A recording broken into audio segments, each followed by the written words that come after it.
Oreo X vous présente cette semaine un nouvel outil diagnostique dans la lutte contre le cancer du sein.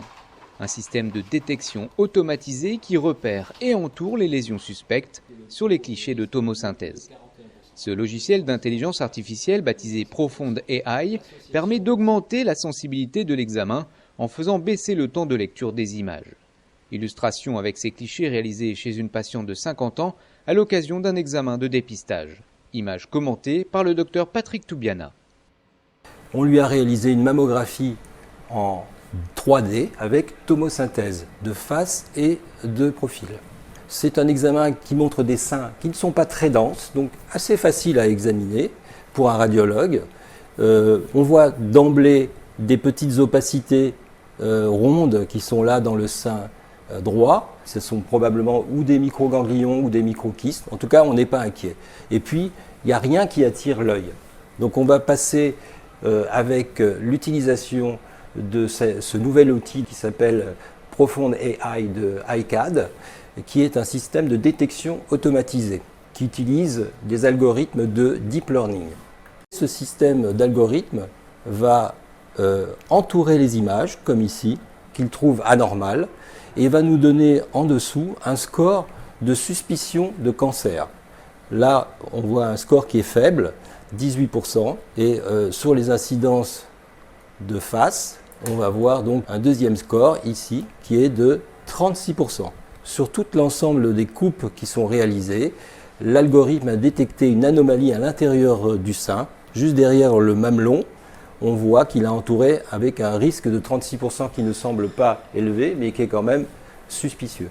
En première lecture, on voit qu'il y a effectivement une zone un petit peu plus dense, mais on peut très facilement passer à côté en se disant que c'est de la glande banale, surtout que sur l'incidence d'oblique, il n'y a quasiment rien, si ce n'est une discrète densité qu'on imagine après avoir vu le système de détection qui nous a aidés. L'avantage, c'est justement de nous éveiller et de ne pas passer à côté d'une petite image très subtile qui est un début de cancer en fait. La première réaction, c'est de dire 18% c'est faible, exactement, donc c'est peut-être rien. Mais je vais sur l'incidence complémentaire, sur l'incidence de face, là justement, et là je vois que non seulement j'ai un taux de 36% qui est quand même un peu plus élevé, et surtout je vois que les contours de l'image sont très finement spiculés.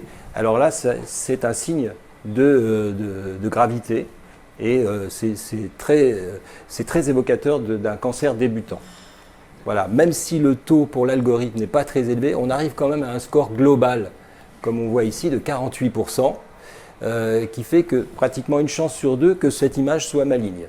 Le score global, c'est un score qui va prendre en compte le score de la lésion qui a été contourée, plus la densité du sein, plus l'existence d'autres lésions comme des microcalcifications diffuses ou d'autres petites lésions moins inquiétantes comme celle-ci avec un risque de 7%. Tout ça va être additionné et va nous donner un score global de 48% qui est quand même assez élevé.